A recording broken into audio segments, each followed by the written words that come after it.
This is one of my favorite events to host because it allows us to not just go over the state of the market data, which is really the boring stuff, but also gives us an opportunity to really help peer into the mind of our guest speakers, esteemed VCs and just people who I appreciate. And, I like the way Andy thinks, for example, and the way that, we kind of facilitate these workshops is the best part of the learning isn't from the slides, but the conversation, and the slides are just a jumping off point. I always describe the fundraising workshop series as more of a Socratic method. If anyone goes to law school, it's like the best things happen when you're in dialogue and asking questions. So please do not be shy if there is a data point on these slides you disagree with, or if you guys want to take the conversation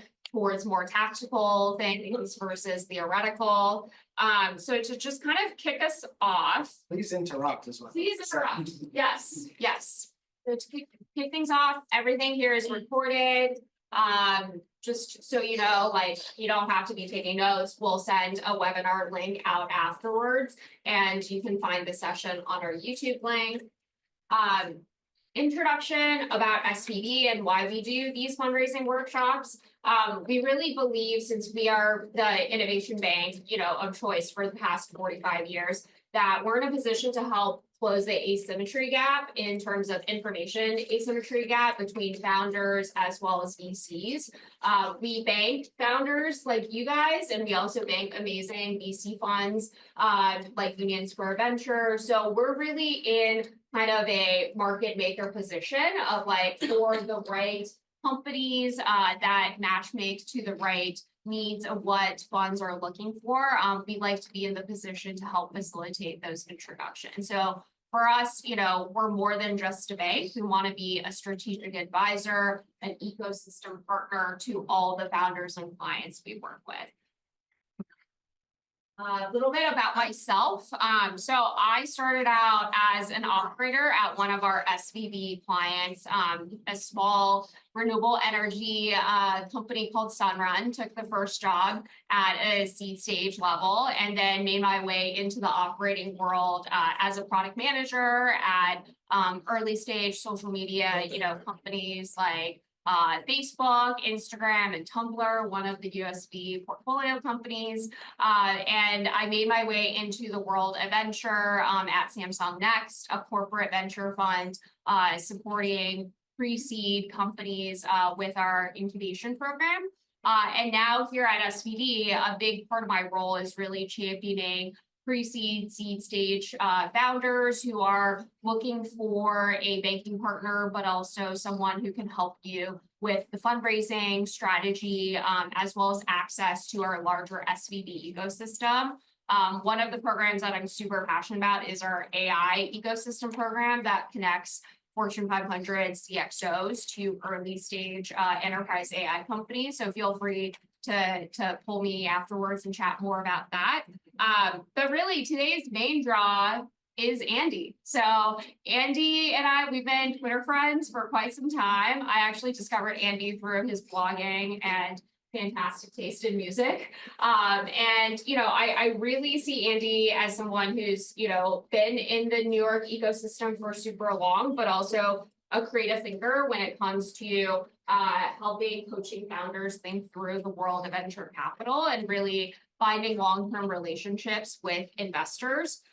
So Andy's bio is very eclectic. He's currently a managing partner at USB, which is a fund that's invested in world-class companies like Twitter, Twilio, Zynga, SoundCloud, Tumblr. Andy also sits on the boards of YouNow, Science Exchange, Figure One, and Circle Up.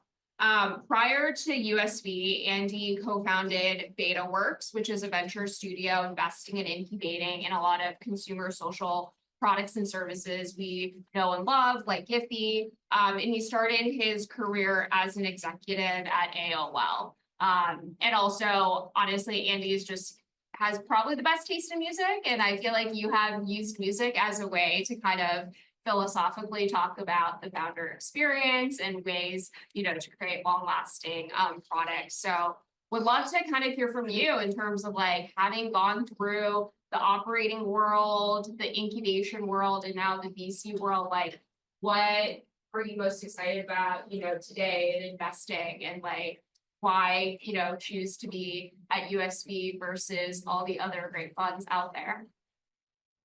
Thank you. Thanks everyone for coming. We appreciate you coming into our home and availing yourselves of our food and everything. So please do that.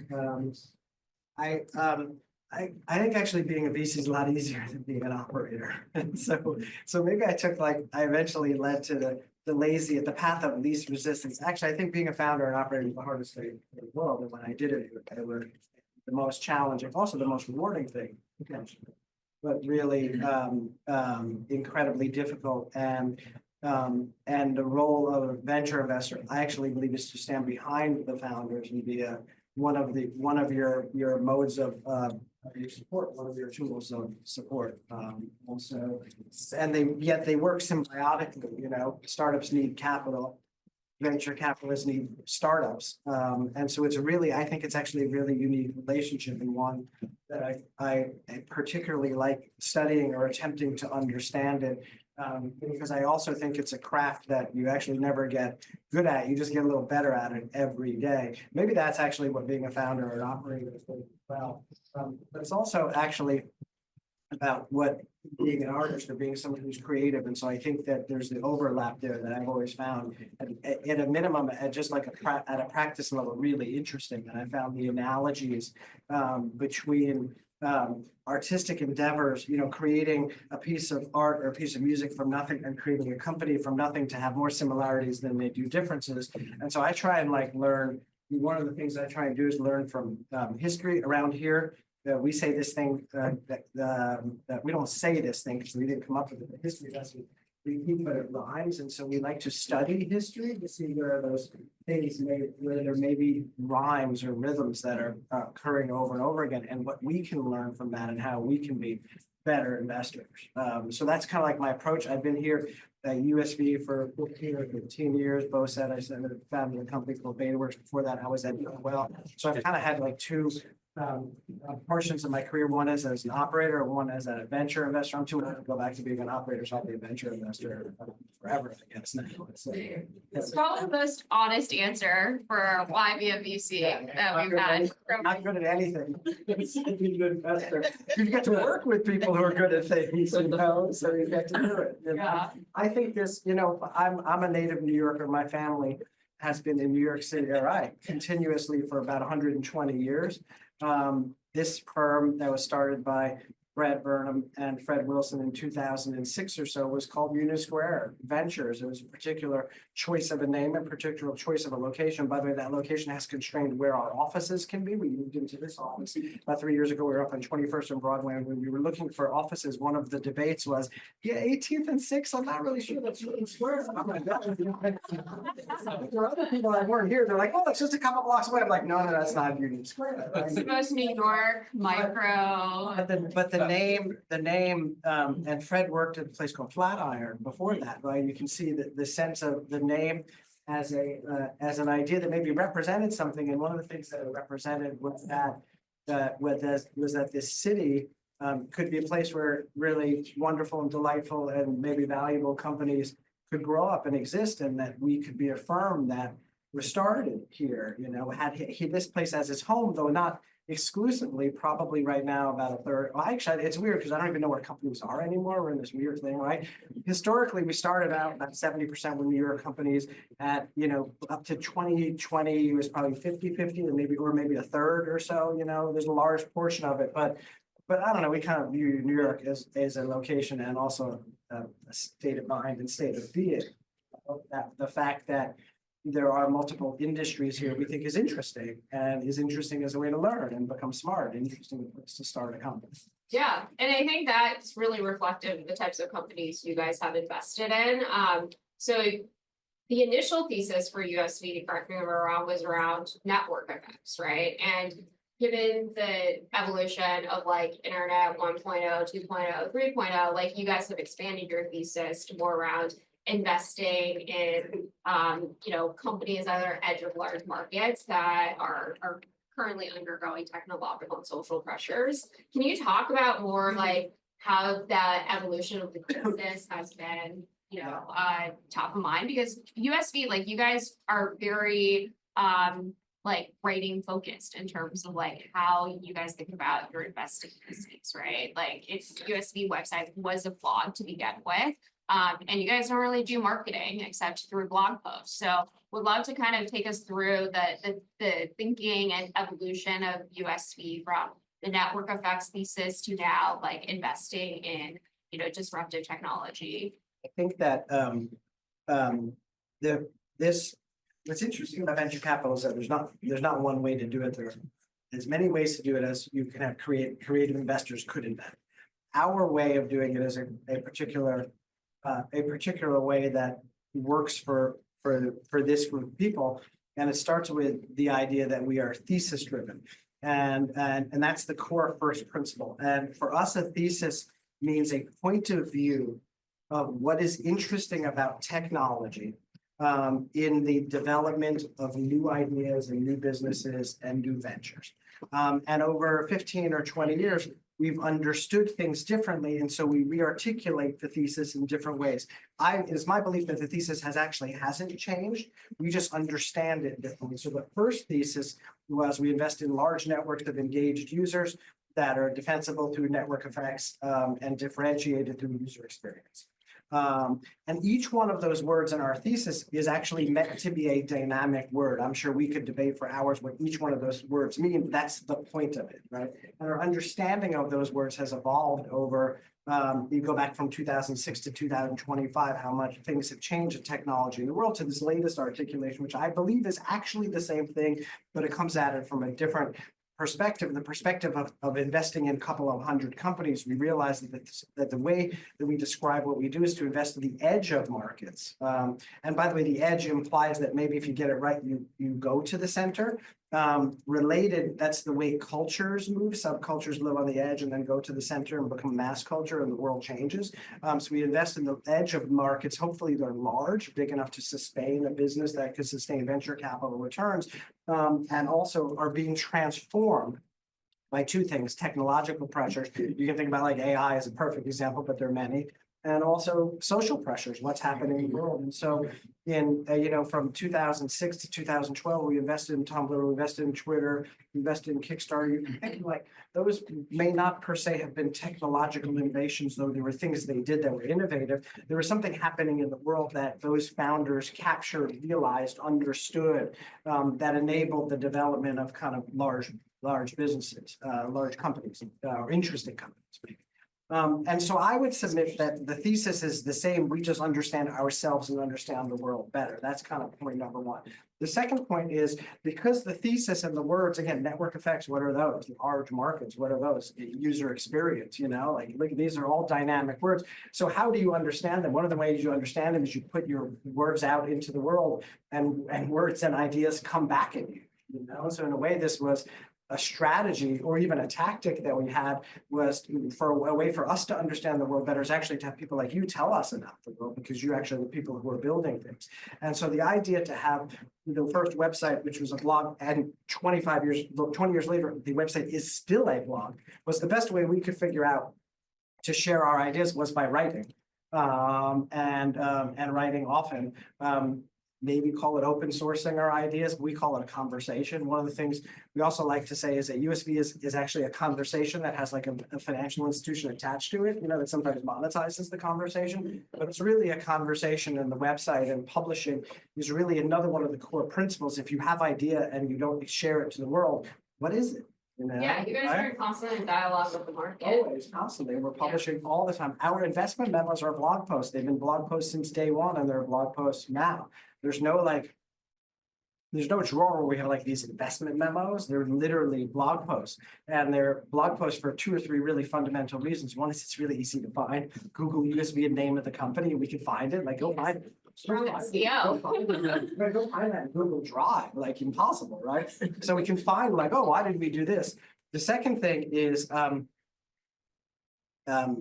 building a startup means that you are endeavoring to do something in circumstances of extreme uncertainty, which is why it's in a way is both an artistic act and probably an irrational act as well, right? You don't understand the market, but you have a hunch about the market. You don't understand what product is, but you have a hunch about how you can build it, right?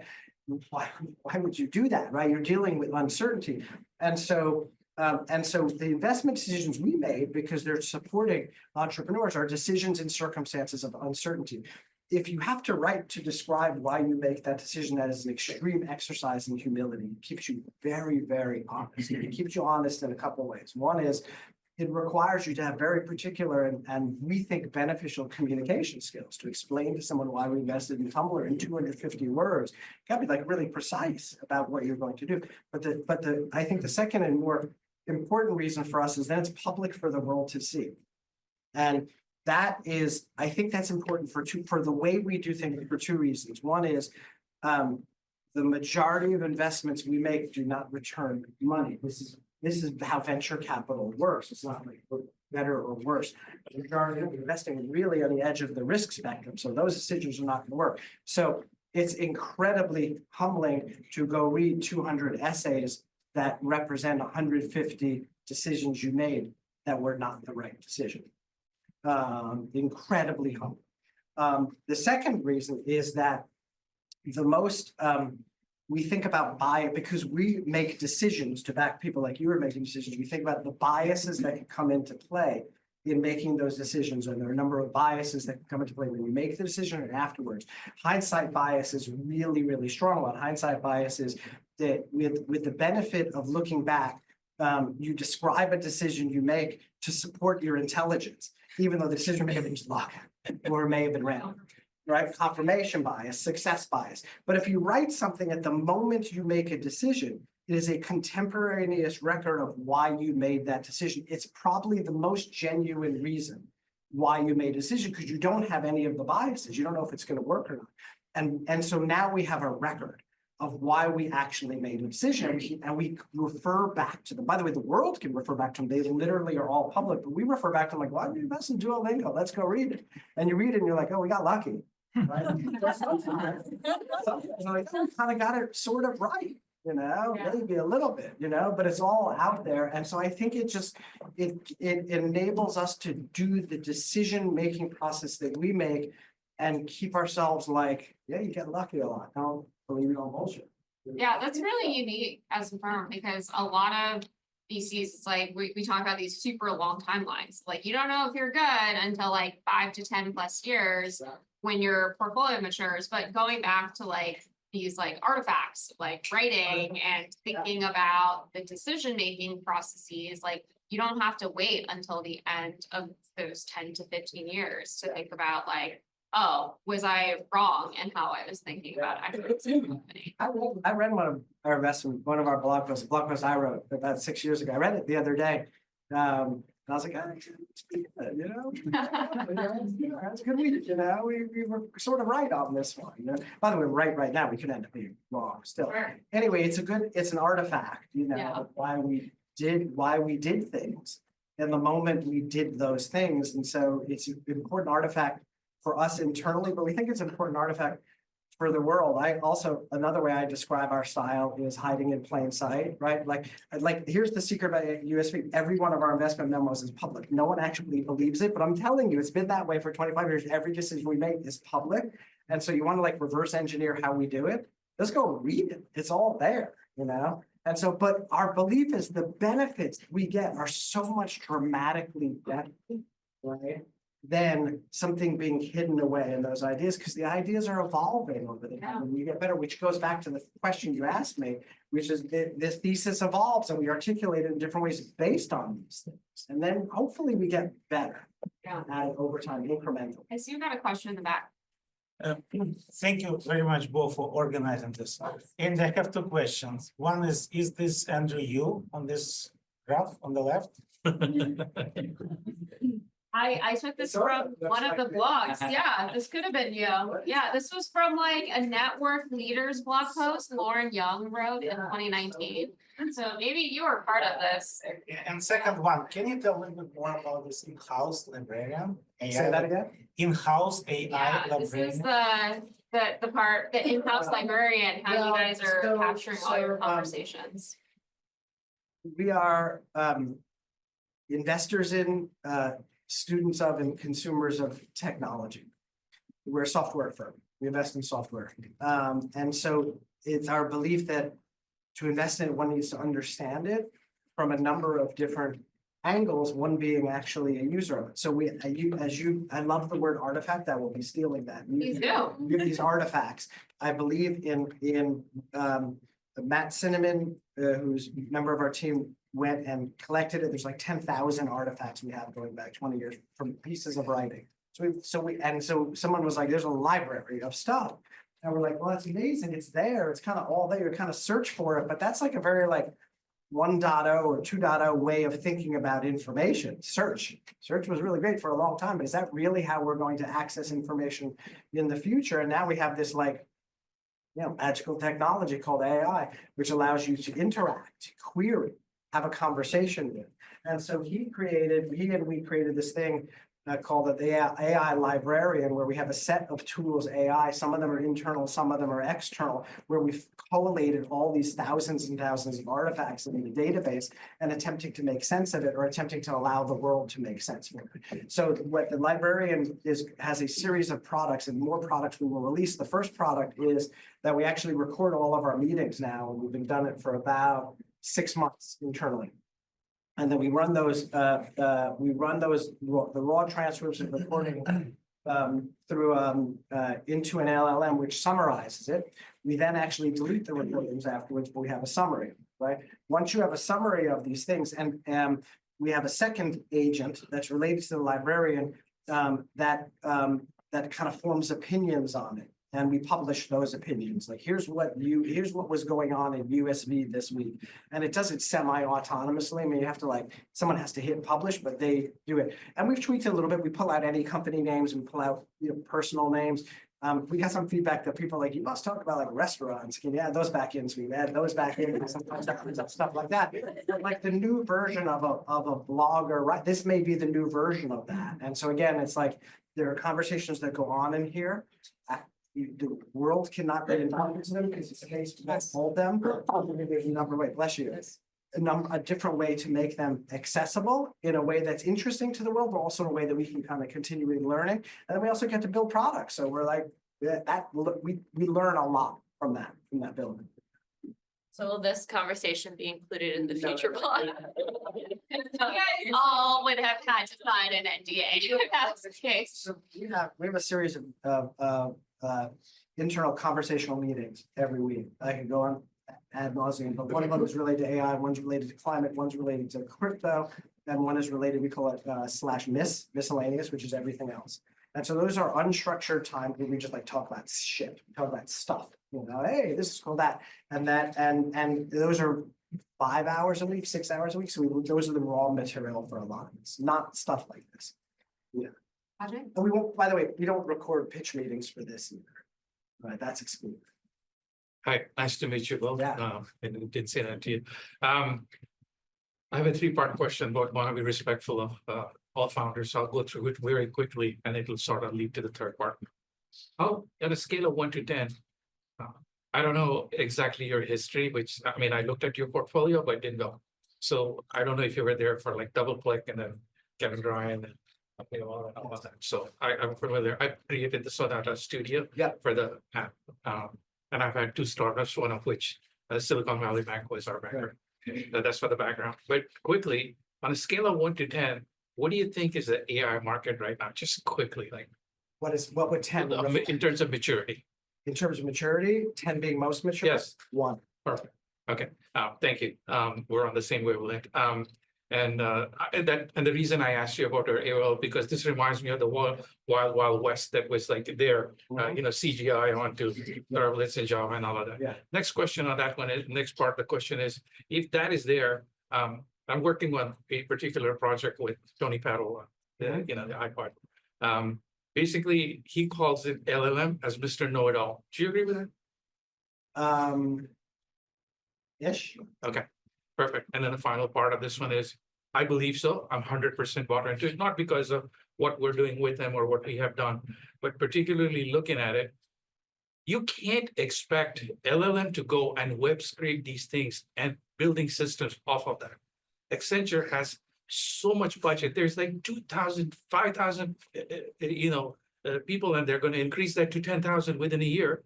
And they're advising all these Fortune 50 companies. And there's all these stupid stuff like, we just, put this researcher out there that's depending on scraping those things. The website changes, phishing, it can be fooled so quickly. There's absolutely no sense. And it's like these demos are going on with all these announcements and evaluations. We would love to be part of it. A lot of content to go through, so we could keep the commentary a little shorter. Sorry about that. Thank you. So the question, thank you for that. So sorry, I got carried away. So the question there is, I think the agentified AI, which are going to encapsulate the microservices and the processes in the background. That's where the thing is. That's where I'm leading. Would love to get your opinion. Sorry, thank you. So history doesn't repeat at times. I think that if you look at history, when there is a major technological breakthrough, we don't understand it. We don't know how to process it. We don't know what it means, but we feel that it's interesting. And so what we do, and I mean the collective, us as an industry, us as humans, us as everyone involved, what we do is we apply old metaphors to the new technology as a way to understand them. I'll give you a couple examples of that. I worked at AOL in 1996, and we called these things web pages. Pages, we thought they were magazine pages. Right. And so all that information and the user experience were structured around the idea that this is like a magazine, it's just digital, right? It took a couple of kids, Mark Zuckerberg, David Karp, to be like, no, there's feed, right? Right? Design was never the same, right? Search 1.0, we thought was a directory service. We know how to search things. We go into libraries and look in card catalogs. Yahoo was the largest search engine for a long time, which was a directory structure. Then a couple of kids literally in a garage were like, no, it's a link between pages. Google, change that, right? So LLMs, they seem like magic, right? They really do. We have these magical things and they can solve all problems with a query, right? A query in LLM, it solves a problem. Right? That's where I believe state of the art is now, because we're applying a metaphor of like a person that knows everything. Instead, what I think AI is a series of things that can do things and can coordinate with each other for a task. They also can debate with each other for a task, right? They can coordinate and they can debate. So for example, let's take the idea of an artificial intelligence doctor, right? The metaphor is, you're a doctor, I come and I tell you my conditions and you give me a diagnosis, right? That's how people are using LLMs. There's another version of that where I query an LLM and I say my fever 102 and my headache's out of this. And that LLM, let's say, comes up with 3 options for what it could be. Let's assume there's another AI agent that debates the first doctor around that. And let's assume there's a third AI agent that is a medical records agent that puts all this under machine readable form. And let's assume there's a fourth agent that's a prescription agent that's like, I think I got to get you some of this right now. I want to prescribe this. And all this happens in the background. It can happen, it happens synthetically, it can happen transparently or not. That's a user interface example, right? And it happens in seconds and it can happen for free. That's not one thing, it's a lot of things, right? That's where I think there's one version of the future for me around artificial intelligence that looks like that. And we're just beginning to see that. Great. I'm probably wrong. Jack Dorsey released a framework on that just to, Okay, so Great. it does exactly what you're saying. yeah. I think we've got another question. Yeah, so we have around 78 different kinds of AI agents, just like you mentioned in your company, and they can expand as needed. But the thing I'm seeing, and I'd love to get your take on this, is you have these different agents working together. Right now, the output is chat-based in a lot of large companies, but then what we did is that we made our front end similar to the existing front end of the large enterprise they're using, and put our AI agents behind it. but there's still not a bridge between those agents working together and the output. Yeah. So where do you expect, how do you think that's gonna go? What's that activity looks like? Well, I think that, I think there's a voice modality that's interesting. We're seeing that, right? You can create these things in voice. I think for that to work, for voice to really work in an engaging way, the voice needs to understand emotion and empathy by FPS. We invested in a company like that. I am biased. All venture investors are biased, but I think it has to sound like someone that can understand prosody and speech. That's one. I was at a breakfast the other day where someone's like, no, a thought, you're gonna be able to think something and query an LLM that way. Maybe that's it. And maybe it's something else. I don't know, Yeah, Could be any of this. because what I'm curious about is if we're putting our agents in large enterprise, right? Yeah. Some 20-year-old is gonna have it easy to, make a prompt or work with it. Yeah. But on the other hand, we have people in late 50s or early 60s with the main stakeholders, and they have no idea how to use AI. Yeah. So that's what I Yeah, think about. accessibility issues. Yeah. That's played out through history then, right? I remember like teaching my parents how to use email, I'd be like, don't call me, I don't want to talk to you. And my dad texts me like 20 times a day. He's like 85 years old, I'm like, stop already, And so I think, but that's to me, generational change is really interesting because I believe it creates more opportunities than pathways it's blocked. Yeah. And seeing like what the next generation is going to do and what they're going to like mess up or create is like life. Well, when we invested in Tumblr, David Carper, his mom had to try to. She would come to the close and sign the documents. Yeah, Yeah. simple. Yeah. Yeah, and it was like a tumble log. Yeah, exactly. But I think an interesting theme you're talking about is like the design affordances to think about in these like large technology shifts, as well as like the difference. You talked about the difference between content and context too. It's like just because we have more content, in different on the web or like through AI agents, like the context in which people perceive that information Absolutely. is oftentimes like what the breakout investments are capturing. It may be the definition of innovation right there. Yeah. New technology is really bad at doing what old technology does well.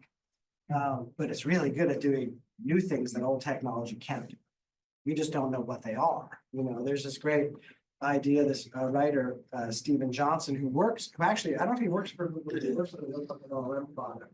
He has this thing called the adjacent possible, and it's the notion that like you see something and there's the possible, but it's stuff you can imagine, then there's stuff, the adjacent possible, which actually you can't imagine. And his belief is that's where actually innovations, whatever that means, new ideas come from the adjacent possible, not the possible. There's this great book that Michael Lewis wrote in the 1990s called The New Thing. And it's about this guy, Jim Clark, who started Netscape and a couple other books. And his hypothesis there was the thing that, there was only Silicon Valley back then. His hypothesis that the ecosystem then known as Silicon Valley worked, not because people were interested in the new thing, as they were interested in the new thing.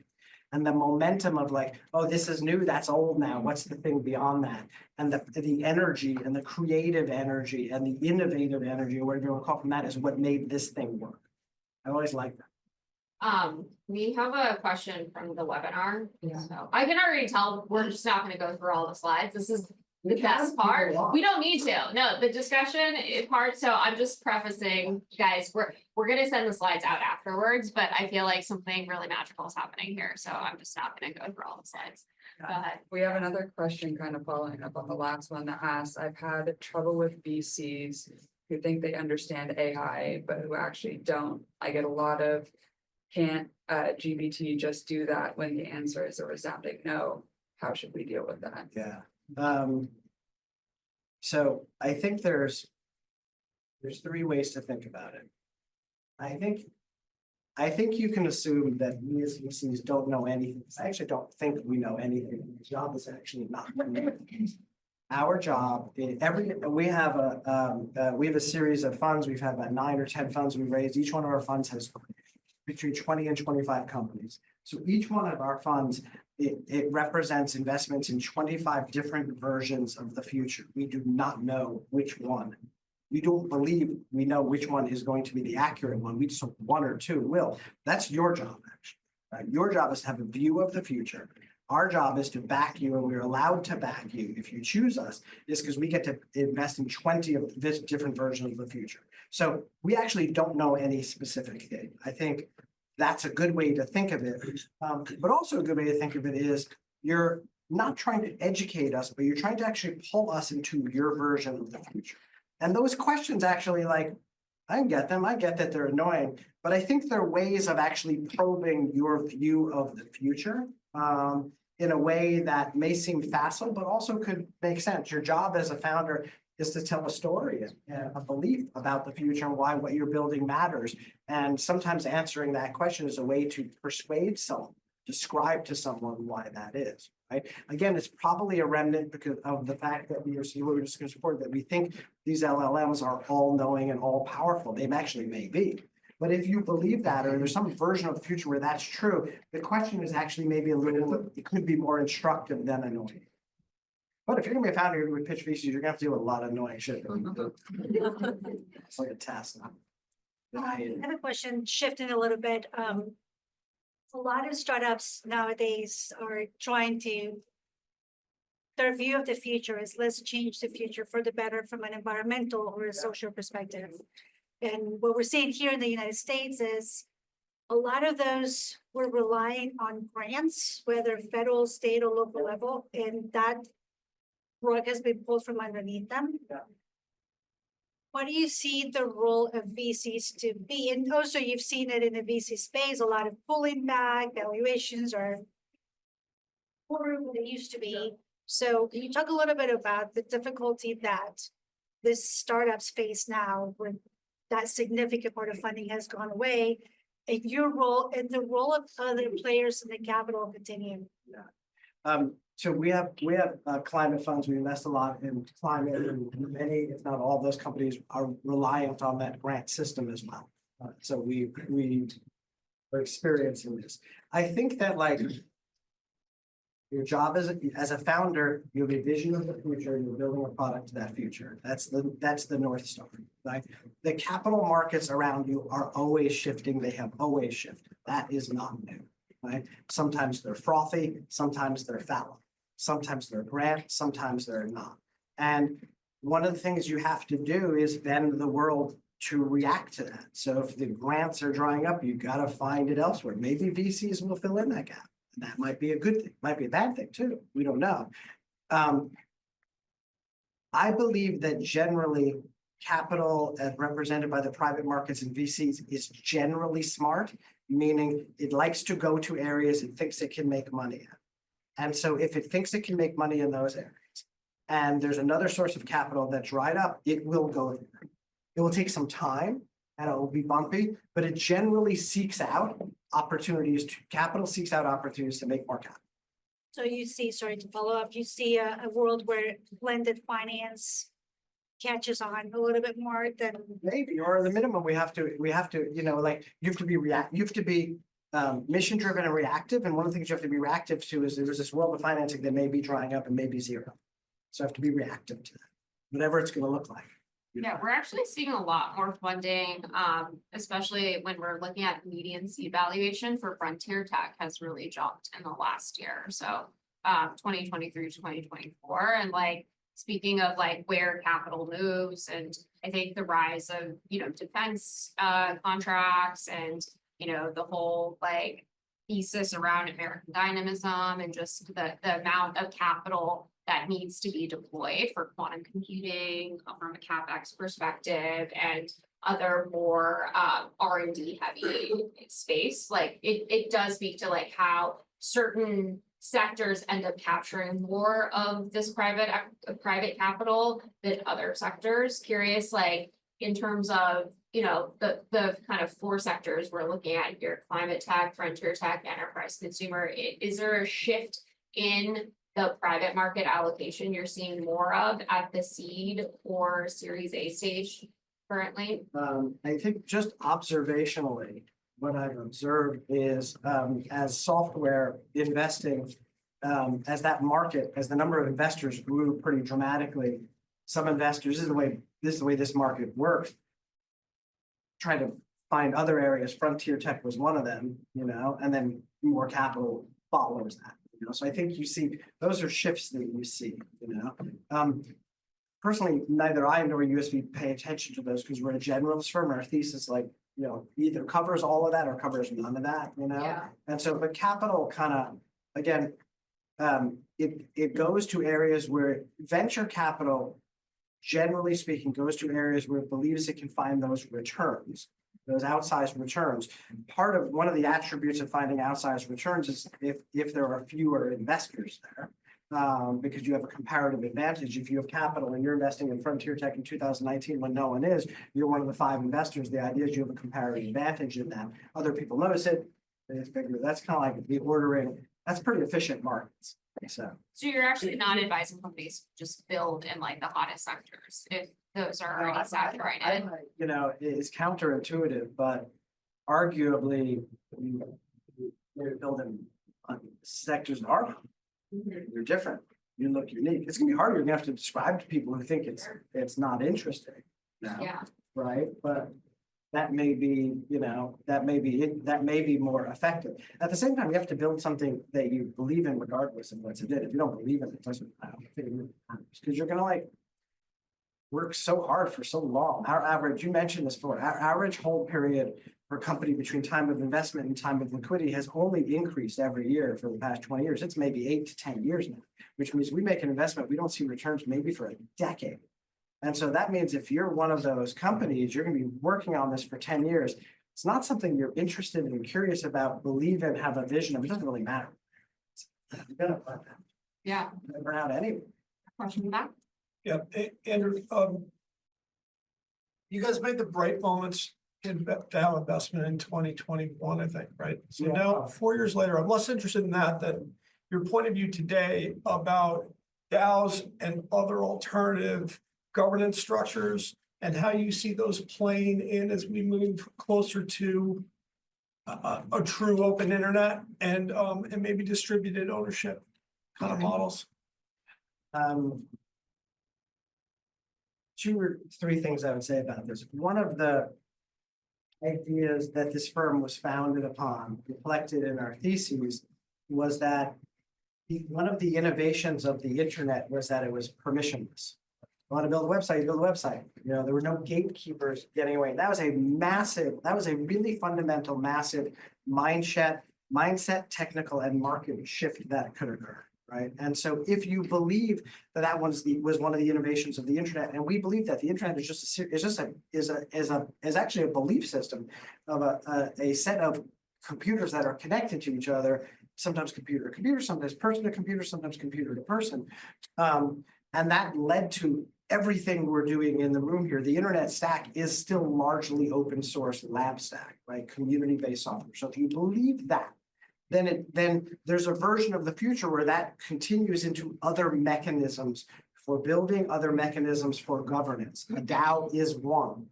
Is it the one? Is it something else? Don't know. We will always invest in those things because we believe they are progressions of an idea that we think is fundamental that could lead to innovation, you know, and we've invested pretty heavily in that underlying set of technologies, those cryptocurrency or blockchains or whatever, which are representative of that belief system and that permissionless idea. You know, if someone has an idea of what they can build it. We think, generally speaking, really good things come out of that. We've always invested in and around them. So Because of incentive alignment? that's one. Yes, exactly. Or different types of incentive alignments, yeah. Which is not to submit that that's the ultimate or the only, but it is an incentive alignment. You know, open source. I mean, think about like why open source. Probably many of you are contributors. Why does open source work? You know, like what's the incentives there and stuff. And then if you build software around that, you can even take that a step further, right? And maybe add financial mechanisms where they're appropriate. You could start to see some interesting things. You know, we have a company called Sling Money that, I mean, it's amazingly, right? It's 2025 and I want to send you money from my phone to your phone. It's largely impossible. So that's crazy. Money is freaking digital. We don't have pennies anymore, right? Money is just on a database, right? So why can't I pick up my phone? I can send you a text message. Why can't I send you $5? Okay. There's this thing called stable coins that allow you to do it. They're fundamental blockchain-based technology that allow me to pick the phone with your phone number and send you money. The existing financial system does not allow that. You cannot do it. But you can when you have that open, incentive-based technology governance system. And so you can do it now. That seems pretty cool and interesting. Maybe it'll work. You mentioned that your thesis has really kind of stayed the same over the years, but your portfolio has moved. You guys used to invest a lot in social media. Now you're investing a lot in AI. And I'm in a cooler sector, I'm in social media, so I'm curious, could you describe how that works? What changes are either in the market or the investment climate as you move from different areas of your portfolio? Well, a couple things. We invested in 2 social media companies last year, so we still are.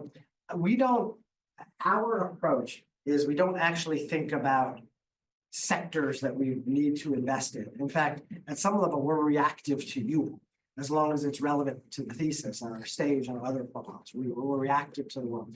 That being, and so all that being said, one of the innovations of the internet is that it connects 7 billion people in the world. That's the biggest market any of us have ever seen or will ever see. Kind of cool to build like consumer social products because you have that opportunity, right? And so they have to meet the edge. They have to meet those other things. There's a bunch of other factors to it, but I don't think we ever stop investing in it. It just is maybe it's working differently. It hasn't worked. There are other things. When we look at our portfolio, going back to the thing I mentioned before, we have 20 to 24 companies. When a portfolio is being invested in, and by the way, the other thing is we are all generalist investors. We have no sector expertise. I call it being vehemently generalist. It's very important to us that all of the investment professionals here invest in all the sectors because that's the way we make decisions. And so there's no like, I'm the fintech person, I'm the social person. I may be interested in it or not, but we do it. So when a portfolio is emerging, 20, 24 companies over a 2 to 4 year period, we'll look at it and be like, wow, this is overweighted this way.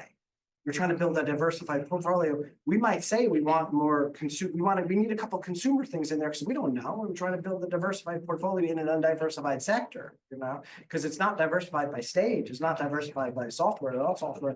So we may look at a portfolio and be like, let's spend a little more time. Something implicitly has prevented us from looking at consumer social stuff. Let's spend more time and see what turns up. Doesn't mean we do it, but I think we haven't stopped. I think Duolingo is social media. So they kind of look a little different, and we don't know what they're going to look like. You'll know that. So, as you make an investment decision, how much do you put on kind of product execution versus go-to-market execution or marketing execution? As you're looking at where a business is or the founder. I think it's like a bundle, and you look at and you're attempting to come up with an opinion about that bundle of things, but you don't really pull out one or the other.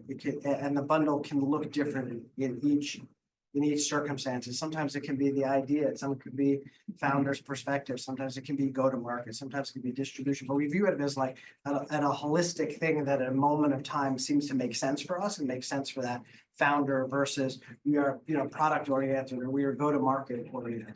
It also depends on the founder too, right? Because like if you end up talking to a founder who, like as a former product manager, a lot of the PMs I work with when they become founders, it's like they all think it's the perfect go-to-market, the perfect roadmap, the perfect like user experience, but then they are not thinking enough about the sales, the marketing, the kind of like market entrance, type of strategy. So it's like they're almost like lopsided in some ways too. Like they have stronger muscles on one side than the other. I think if I had to weight it one way, I would say we are more product centric than other, or we're not really seed investors, which means the things that we invest in actually exist in the world.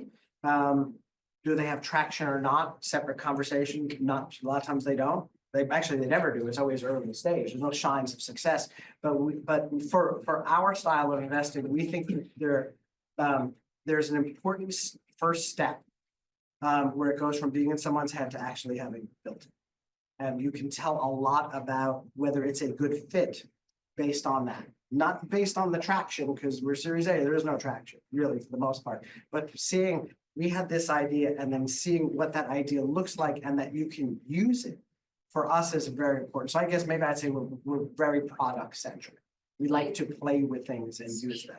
forward to like, what is the growing expectation now, as it becomes harder for companies to go from seed to Series A? Like, it seems like we do have a slide about this. I'm just like, it is harder for you to go from C to Series A now, like 35% of companies, seed stage companies are raising second or third seed round, you know, and like founders today are like, oh, it used to be 2 million ARR, now it's like 4 million, you know, with the low cost of development with AI tools. So would love to kind of get your view on like, if you are a founder going from C to Series A in this room, like what are some practical kind of, you know, advice you have for the fact that it is kind of a moving marker in the last couple of years?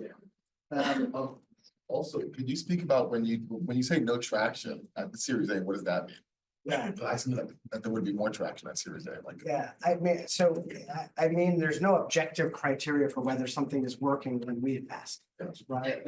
Hopefully, having a product in the market means there are users and we can see what people are doing with it and saying and how they're using it. So there's some quantitative thing, but it's not a marker that this thing is working. We don't have the luxury of that being an early investor. But that's what I mean by that. But going back to what you said, two things. One is you should never rely on having VCs tell you what the traction you need to get to a Series A or B, because it is a shifting thing by day. And so whatever we tell you, you either don't mean it or it will change tomorrow. Right. So do not rely on us. The way I think about it is, again, if you think that the average period of time between a company is started and there's liquidity for its venture investors, it continues well after that, but on the venture, that's what we're talking about. That's a journey from here to here. And there's some progress you need to be making. There's some momentum towards that goal you need to have.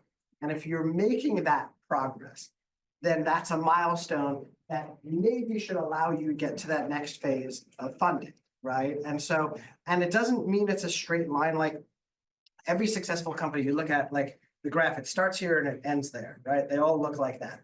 If you zoom in, 100% of the companies I've looked at go like this. Every successful company we've invested in, I could give you multiple examples of where they were on the verge of disaster. That's the way these things work, which is why what you do is insane. Who would want to do that? But it's the way they look, right? So you got to zoom out and like get that. Like we're here. I have this idea. I think the world's going to look like this. Come with me on this journey. 6 months later, here's what I did. 6 months later, here's what we did. Right? We're on that, whatever that may be.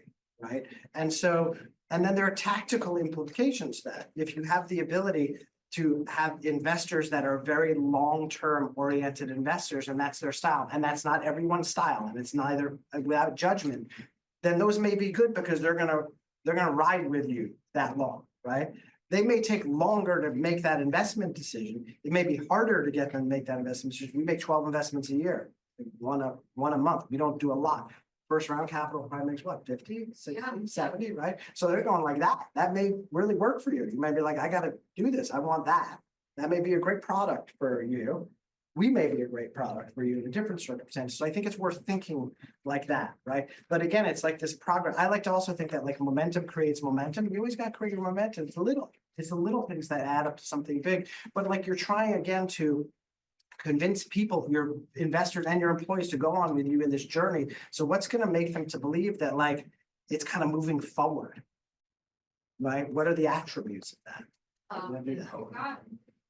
And super quick. And then we'll do the webinar question next. As an investor, what's the most controversial opinion you currently hold? That's cool. Yeah, we should never listen to what investors say. You don't know That's not anything. controversial. Okay. You make me come up with another one. Yeah, why not?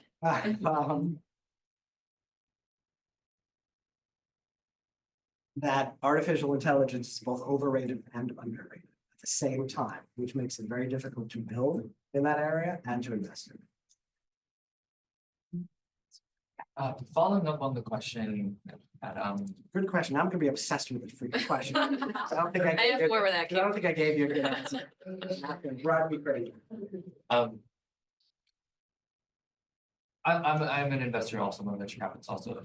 I've come to observe that oftentimes the definition of what is early, what is okay for us, what is not okay for us is really dependent on the check size that you run, right? 100%. I'm wondering if you guys play around with that 2.5 to 6 will go up or down depending on the traction of a company, right? If they're seed, but they have 1 million users in 6 months, right? But they're raising 50, right? Like, what happens in that case? Are you guys flexible in that sense? Great question. The range, we don't have flexibility in that range because our fund size is limited. Our funds are $250 million. Our first fund, we're 275, our first fund on a inflation adjusted per capita basis, our fund size has not changed in 20 years, right? It used to be 2 people, it's 7 people. It's the same exact fund size. So we actually have limited our ability to stray outside that range. We think that constraint is really important because we believe as investors, self-control is impossible. And if we get $1 billion, we invest $1 billion. Don't have $1 billion, just our style. So then there's flexibility within that. I think it's sometimes maybe more of a reflection of the market than where we want to play, you know? And so the reality is we are reactive to the market. And if there's a company that has 10 offers from venture capitalists to invest 5 million, then we probably have to get closer to that if we want to be competitive. And so that's I think it comes into play there more. I don't think if I go back and think about the history, I don't think there's ever a correlation between amount of money raised and what that allowed you to do at that moment in time. There may actually be a reverse correlation. And so that's one of our beliefs in like how these things go. And so we'd much rather participate on the smaller side because those constraints, we believe, give you the sandbox to make more creative decisions. If there's a statement, if a problem can be solved with money, it's not a problem.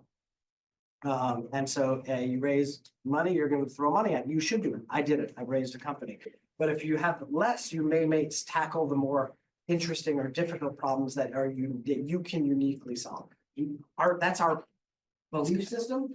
Not all companies want to operate that way. Not all successful companies will operate that way. That's like the lane. So that I hope that gives you a sense for where we are. Yeah. So I work with Bo at SVB and we work with a number of different startups. There's some at the Series A stage that we see that really struggle with product market fit. How often should they be pivoting? And I mean, any suggestions there that you have? Wow. I mean, probably depends what pivot is, you know? Yeah. I don't know. Generally speaking, by the time you're at the Series A, the cement is starting to harden about what you are. And I mean the cement of like you, your team, your employees, your venture investors. I don't know if full-scale pivots, like the concrete starts to break at that point, right? There are other investors, like I've seen, there's incredible pre-seed investors, Nick Charles of Asylum, there are a bunch of others that they want to go with you on the idea maze portion of the journey, right? They like that space. So you may be pivoting every day. I think it starts to get big, and I don't know at a certain point if something doesn't work. I'm just not sure how that, we've done a thing like, and if we've invested in this and you change your mind and it's your choice, what's our role at that point? That's a confusing situation. We like to avoid being in those if we can. Again, it's not our choice, but it probably means like, if you were like a social media company, we invested and you changed, you pivoted Series A and you're like consumer CPG, which we don't do. Like, are we going to continue backing you with capital? We're not good investors. We don't even know how to evaluate that, right? So we're probably not. Again, that's your choice. But I think that's where it starts to get messy. I think before then, there's this again, like, there's a notion of like, oh, I'm just going to build something and I'll figure it out. And they're really good investors for that. There's like, this is the world I see and I'm going that way. And I know the journey is going to be all over the place, but that's where I'm going. And you're going to be flexible about how you do it. It's going to look very different, but that top of the mountain looks exactly the same. That's our style of investors, or however long that takes, we'd like to be with you on that journey.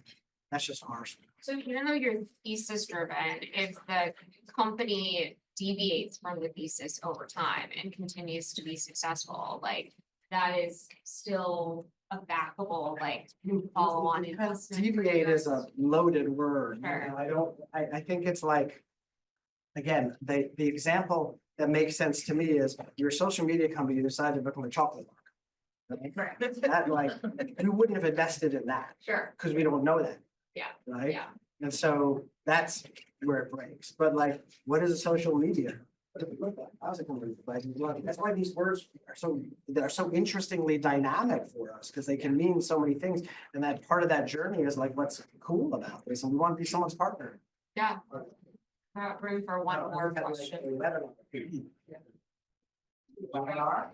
Let's do the webinar and then we'll do one more. Emily's itching. She's got so many questions up there. I see her stressing out. We really want the webinar attendees to feel part of the room, so thanks for advocating. Yeah, so there's two that are very similar, so I'll try and combine them here. How do you foresee new geopolitical environments impacting investing into certain sectors, specifically like energy?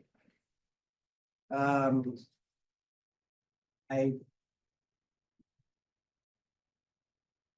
try not to, there are things that we have to be reactionary to and things that we do not want to.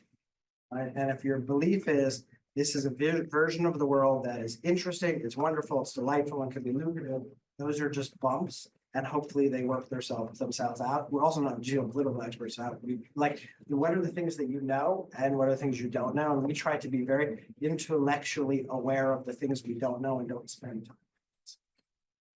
Yeah. One last question in the back. Thanks for having me, Bo. Thanks again, Andrew, for hosting. There's a lot of misinformation out there in regards to how people typically should be presenting to investors. I think there's a lot of like create FOMO or like, like there's just, get to know people, which I think is incredibly important if you're going to be with somebody for 5 to 10 years, right? Yeah. But yet at the same time, how do you create a relationship with somebody as like, you're saying, hey, I want to get to know you before, hey, I'm opening around, or like, hey, I'm raising, which then signals that, hey, there's a different type of position. So what is the myth and the realities of the word FOMO? Yeah. And how does an investor today sort of go through that? And hopefully one day AI will kill that. But until that day happens with the human thing, what's the best way for companies that are going out to prepare to raise to engage? There's like 2 or 3 interesting questions there. One is, I think fundraising is hard because I believe you have to be both thoughtful about it and also get it done really quickly. Right? And those are in conflict with each other. One of my partners says it's easier to get divorced from your life partner than it is to get divorced from your investor. It's probably is. So you're making an incredibly big decision. So how do you make that in a time period quickly? Because you need to freaking get on and build your business, right? Well, the good news is like you can read, there's so much more information about venture. You can do a lot of that homework upfront, right? That's number one. Number 2 is venture investors are insecure because we deal with uncertainty and therefore we react to FOMO. We do react to it. We react to it in different ways, and it's not always the same. But if you are making a decision in a circumstances of extreme uncertainty, and there's someone else that you respect that you know is looking at that, it's going to affect you, right? So, but it, like for example, if that's a negative to us, not because that person doesn't know what they're doing, is that we think our job is to find things on the edge, and more of the times we're going to find them where there is no FOMO to be on the edge, right? That being said, like, I don't know, like we were, there's an entrepreneur who was walking us through his deck, and we got to slide 2, and then we had a 90-minute conversation. Never got to slide 3. And he's like, "Thank you so much." We said, "I'm sorry, we interrupted. We never let you get through the deck." And he said, "That's great. That was so much better than the last 5 meetings I had." Right? And so FOMO kicks in. We're like, "Oh shit, he was talking to 5 other investors. Yeah, right, we got to get on right." So it's a I don't know, like we're reactive to that, but at the same time, I think you also can't fake FOMO. Right? Yeah, I think there's a lot of social engineering that like founders try to do. Again, like I actually believe that the world thinks venture capitalists know so much more than we actually know. So what is it that we know? Over the past 15 years, I've probably met with 20,000 companies. I've probably been in 4,000 board meetings. I've seen a lot of things. I'm not saying I understand a lot of things. I've seen a lot of things, and I bet most venture capitalists have, and they can tell when there actually is FOMO or when you're bullshitting them. They just can, because we talk to people all day. We maybe are students of body language. We are students of market. We talk to investors all the time. And so you can't fake it. At the same time, if you have two term sheets and you're talking to another investor that you're really interested in, tell them that. Tell them that. They may say, sorry, I can't move that fast. Are you willing to wait for me? I understand it if you're not. And I think those like have honest conversations. But again, we're reactive, and if people are interested in your company, you let people know. You probably know anyway. Well, we actually are at time, so wanted to thank Andy so much for the amazing. I am glad we didn't have to go through all the slides because the actual discussion was so much better. Yeah, exactly. But I do have one slide I want to end on, which is access to our Nexus platform, which is an investor connectivity platform we reserve for the best founders who become SVB clients. And it's really more about a quality of connection than quantity. So we bank founders, we also bank fund clients, and this is really a way for founders who can apply and get into the program to showcase their deals to tier one seed investors and funds that we work very closely with. So it is very much like we make an introduction as a double opt-in when it makes sense. We're not going to be guaranteeing intros, but we do think like it's important for us to kind of be the broker and help close some of that asymmetry gap. But thank you so much, Andy, for your time, for your thoughtful answers. By the way, the corollary to that, the person that said this was so much better than the 10 other pitches I gave. Actually, when they left the room, one of my partners said that means other investors don't understand this. We should pay more attention. Oh. Again, you know, if you're looking for edge, if you're looking for ideas that we call them non-obvious, obvious ones, like in hindsight, they're really obvious, but at the time, it makes no sense. Then you want, as investors, you want to be there, and you all can do research and find the investors that care about that. There are a lot of investors that don't. They just want it obvious and just know who it is. It used to be when I started, there was no information about any investor. You couldn't find out anything, so you were blind. You know, in this process, and I believe that historically venture investors probably took advantage of that. You know, if you look at average valuations, like at the stages they've gone up, that's really good for entrepreneurs. All right, and so because you have more access to information, you have more access to that. You can do it. You can read anything, and most investors can read anything about them, or enough about them to get a vibe check.